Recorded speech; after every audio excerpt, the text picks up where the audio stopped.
for the 26th Annual General Meeting of the Africa Trade and Investment Development Insurance. Your presence here as member states, shareholders, development partners, and private sector leaders reflect our shared conviction that Africa's prosperity will depend on the strength of its own institutions and the depth of our partnership. 25 years ago, Kenya joined fellow COMESA member states to establish what was then the Africa Trade Insurance Agency. It was founded on a simple belief that Africa deserved institutions capable of transforming risk into opportunity and attracting investment on terms that reflect our true potential rather than outdated perceptions. Today, that belief stands vindicated. Atidi has become Africa's premier institution, multilateral trade and investment insurer, supporting more than $93 billion in trade and investment while holding investment grade A ratings from both Standard & Poor's and Moody's.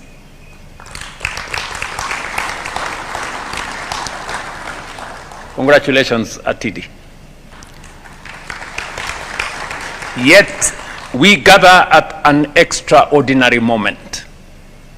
The global economy is reordering. Trade is being reconfigured. Geopolitics is fragmenting, and development finance is under tremendous strain. These pressures are not perceptions, they are real. But they also present Africa with an unprecedented opportunity to redefine its place in the global financial system. For years, we have championed a fairer global financial architecture, one that stops mispricing Africa and African risk and making our capital needlessly expensive. That call remains right. I have been, as they have said, to every forum and every meeting, and I have stated our position unequivocally that we do not want a system that favors us. We want a system that treats all of us equally. And that is not too much to ask. But Africa cannot wait for reform from elsewhere. While the world debates reform, Africa must build. We must complement the reform of the global financial architecture by building a stronger African financial architecture, one that mobilizes African capital, mitigates African risk, and finances Africa's development on Africa's terms. The evidence is compelling. Africa holds nearly $4 trillion in long-term domestic savings through pension funds, insurance assets, and central bank reserves. Yet the continent faces an annual financial gap of more than $400 billion. We attract barely 1% of global institutional investment and only 4% of foreign direct investment. Even today, African countries borrow at rates between 200 and 400 basis points above their fundamentals and where the fundamentals justify. This paradox reveals a simple truth. Africa does not suffer from a shortage of capital. And that has been said by both the CEO of Atidi and my good friend Sidi. We do not suffer from a shortage of capital. And I say so even when I specifically talk about our own country, Kenya. When I came into office, I championed and I explained to the people of Kenya why savings is important. In our National Social Security Fund, we had 312 billion Kenya shillings saved in 60 years. But in just 2 years, we have moved it from 312 to 680 billion. By next year, we will triple what we have saved in 60 years in 3.5 years. What does that mean? It means there is no shortage of capital. It is us getting organized and getting the resources we have organized and using it for our own development. So when we say there is no shortage of capital in our continent, that statement is very, very true. From my own experience, in just 3 years, I have seen how we can mobilize domestic resources. It is easy. Actually, it's not easy. It is difficult to go borrowing money from people.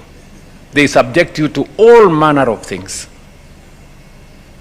You know, do this, go and pass this law. How about those things, what are those ones called? You go and pass the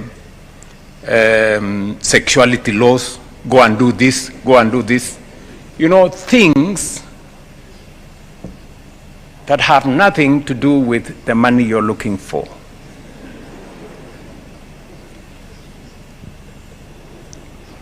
But of course, you are subjected to such if you refuse to do what you have to do.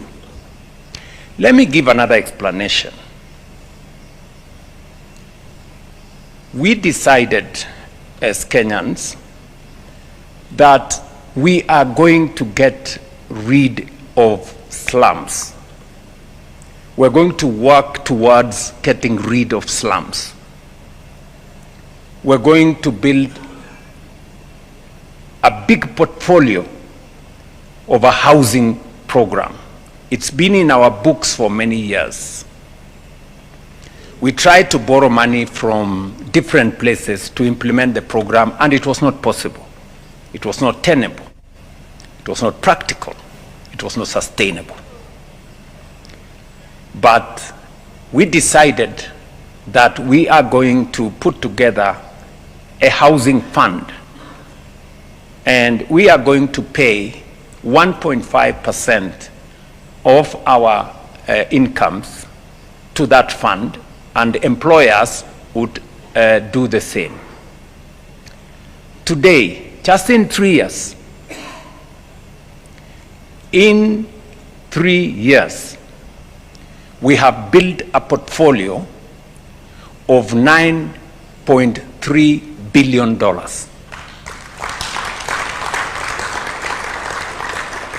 How much? $9.3 billion. That is 1.2 trillion Kenya shillings. Our own resources, Kenyan resources.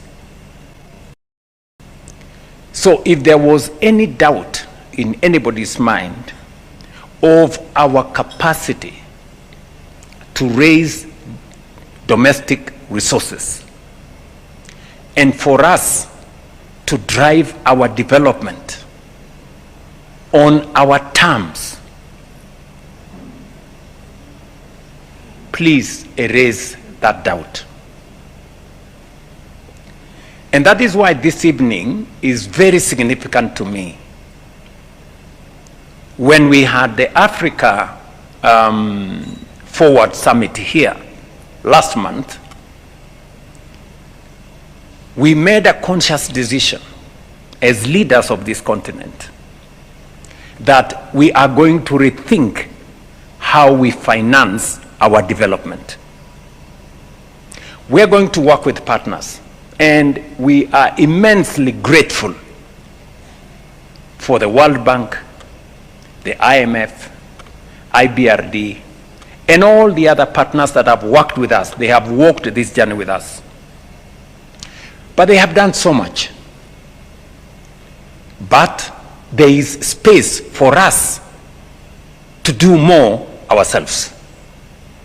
And we cannot delegate what we can do for ourselves for others to do for us. It is not fair to ourselves. It is not fair to them. We must do what we must do. And we made a very conscious decision and said, we must stop the blame game. We must stop blaming others for our own underdevelopment. And I remember one head of state saying that nobody owes us development. We owe it to ourselves. Development is first and foremost our responsibility as leaders in this continent. African development is first and foremost our responsibility. And we must take charge of it. It is easy to blame other people, especially for failures that have nothing to do with them, but everything to do with us. So we decided that we are going to do, that we took a position, which you remember, my good brother Sid, I put that position very squarely at the G7, that as a continent, we no longer want relationships that are based on dependency. No. We want relationships that recognize sovereign equality. Number two, we said we do not want relationships built on assistance or charity.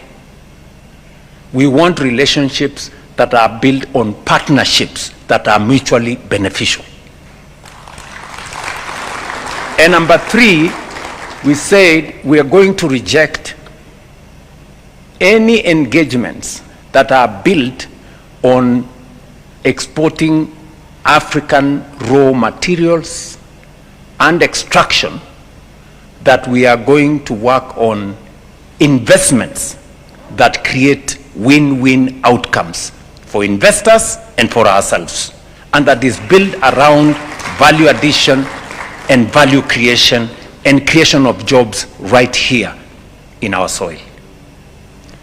Those three are the irreducible minimum for us and our engagement with partners and friends going into the future. But that also places responsibility on us, that we must do our part of the bargain. And that is why I must commend in a very special way the President of the Africa Development Bank, my friend Olta. Let us clap for this man.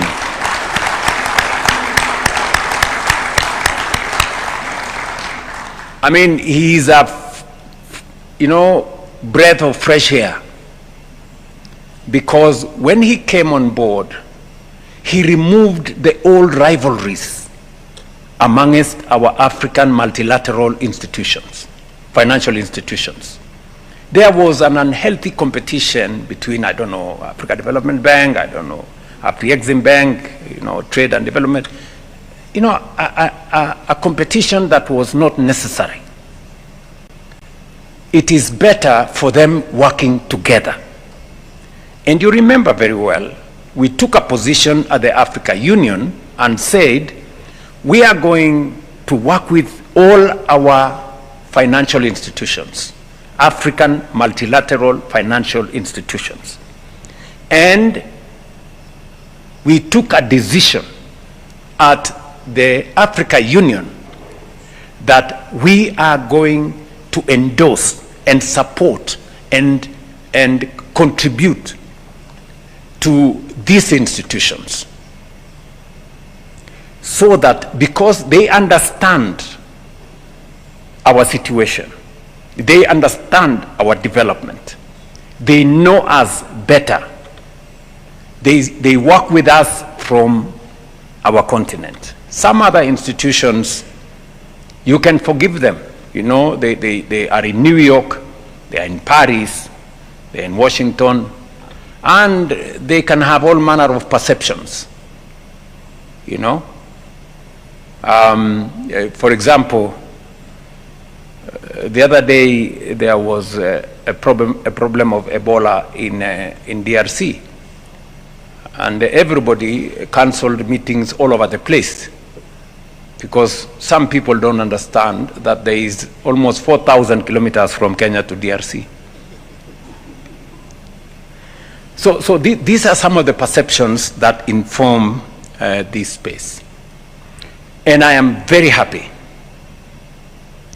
that this evening, in this annual general meeting dinner for the Atidi, we have the presence of Africa Development Bank, Trade and Development Bank, Afri-Exim, I'm sure, are represented, and all the other institutions, Africa Finance Corporation, they were here the other day. And we have taken the position as a continent that we are going to support these institutions.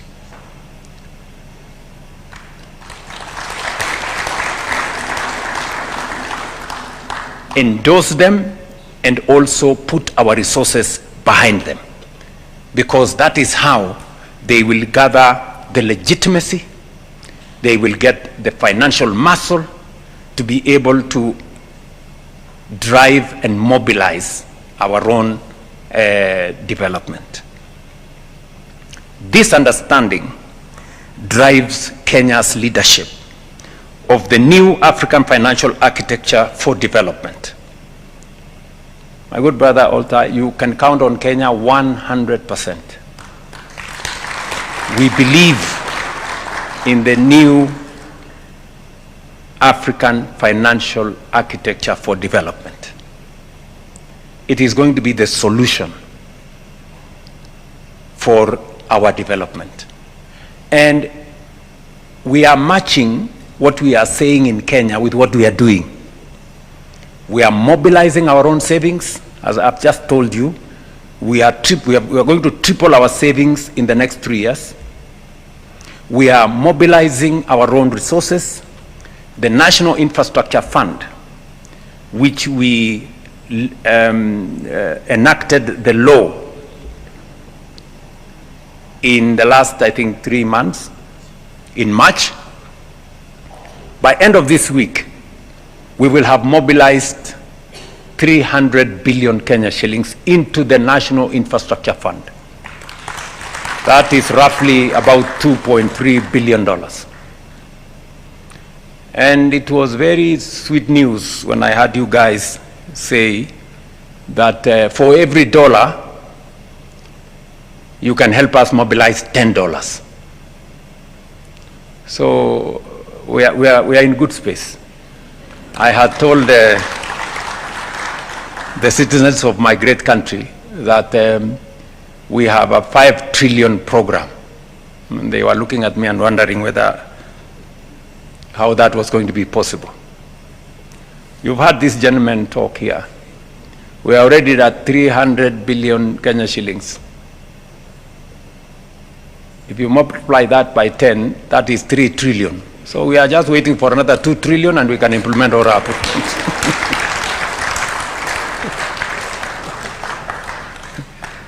That is how it works, good people.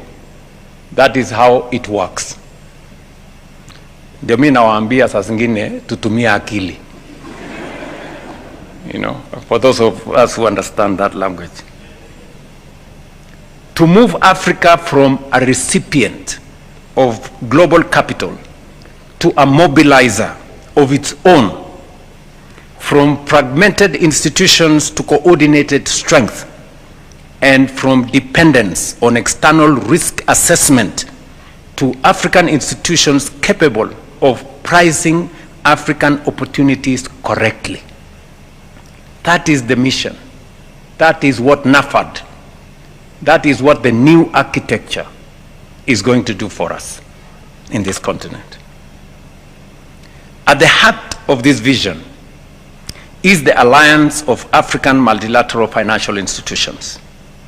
Through this alliance, the Africa Development Bank Group, Africa Export-Import Bank, Africa Finance Corporation, Africa Trade and Investment Development Insurance, Trade and Development Bank Group, Africa Reinsurance Corporation, ZEP Re, or what was formerly PTA Reinsurance Company, Shelter Afrique Development Bank, East African Development Bank, Africa Solidarity Bank, Fund for the Export Development in Africa, West African Development Bank, and Regional Maritime Development Bank can coordinate their balance sheets, share risk, and mobilize capital at continental scale.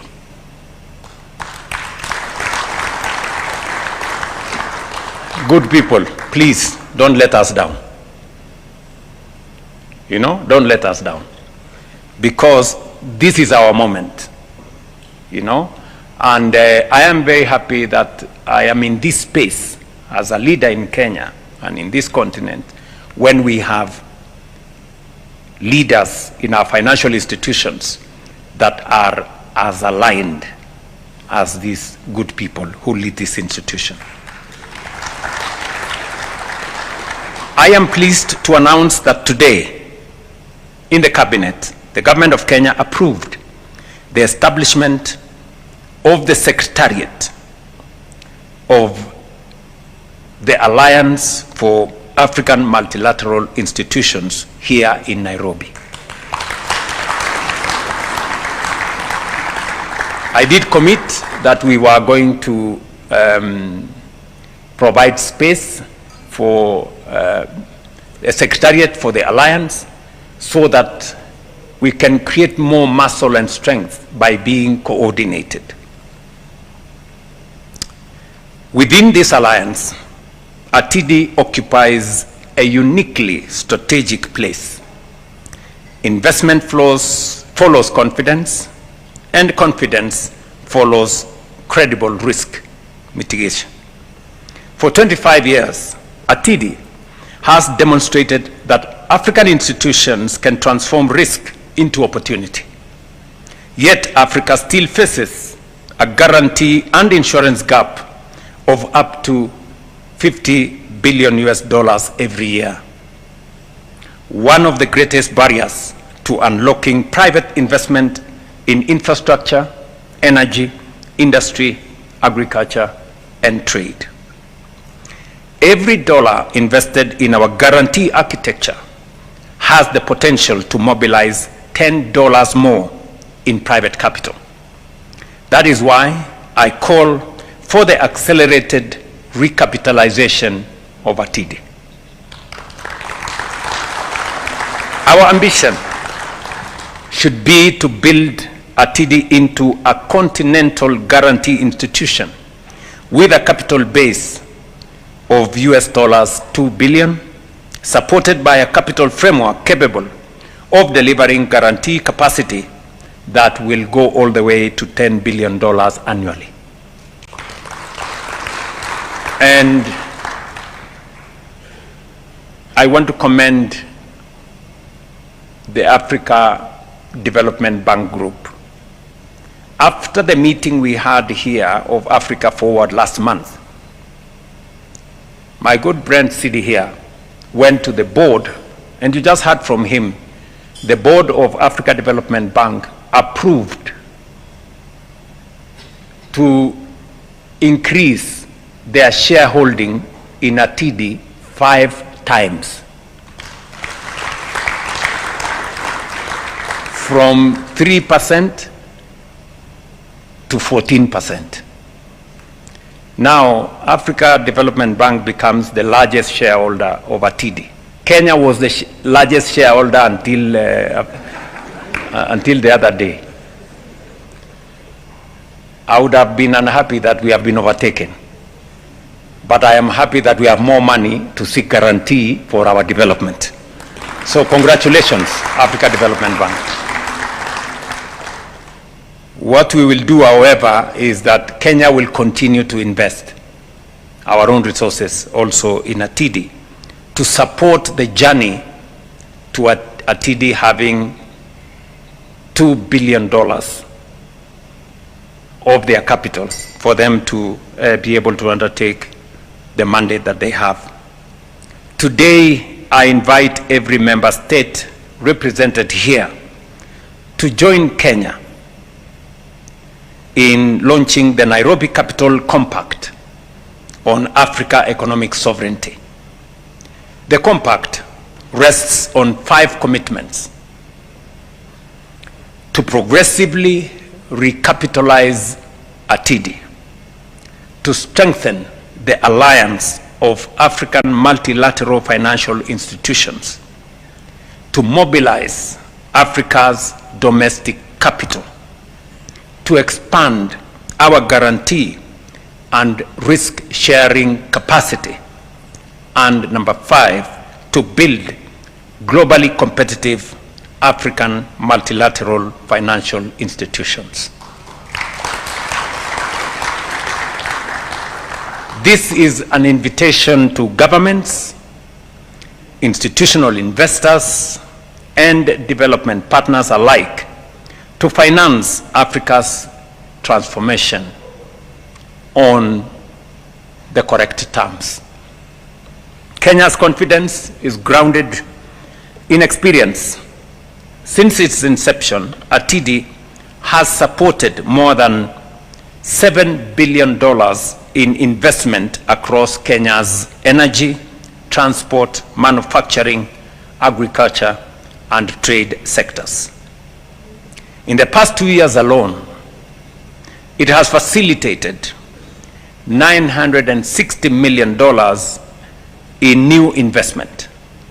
Projects such as MATIANG'I geothermal, Lake Turkana wind power, and Kipeto wind farm demonstrate what effective risk mitigation makes possible. Our bottom-up economic transformation agenda requires investment on a scale that public resources alone cannot provide. Private capital must therefore become our partner. Strengthening Atidi is not only in Africa's interest, it is firmly in Kenya's national interest. Kenya will lead from the front. Accordingly, I announce today our intention as we go into the future, as I did in our last meeting, Kenya's capital participation in Atidi progressively to increase with an initial $25 million. We will continue to increase until we arrive at $65 million.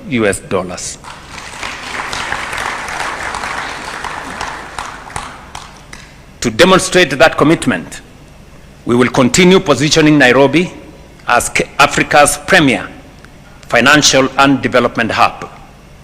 In support of that vision, we prepared to provide strategic institutional support, including the allocation of land. This evening, I have a title here issued by the government of Kenya to facilitate the establishment and expansion of the headquarters and regional offices of African multilateral financial institutions, specifically to Atidi. And I want to present the title to my good friend.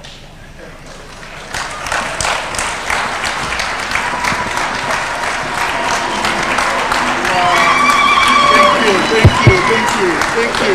Makofi yajae kabisa. Let's give a warm clap for that. Thank you, sir. Thank you so much. Thank you.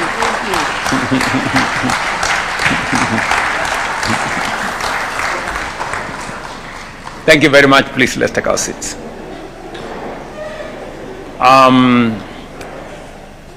This is a 2-acre piece of land in Upper Hill, valued at $8 million.